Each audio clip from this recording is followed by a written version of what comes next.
ভিডিওতে যে চাচাকে দেখতে পাচ্ছেন, আপনি ওনাকে বিভিন্ন হাটে এভাবে পান বিক্রি করতে দেখবেন। তো উনি প্রায় 41 বছর ধরে পান বিক্রি করেন।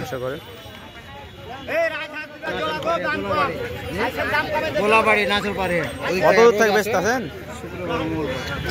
হাতে হাতে বেচেন।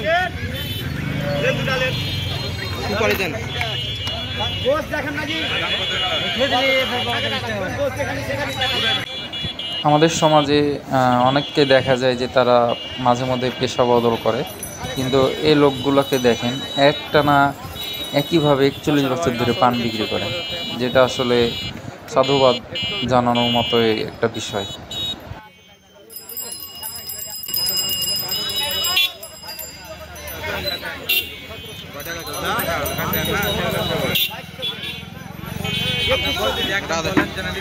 খাওয়া দাওয়া তো রানি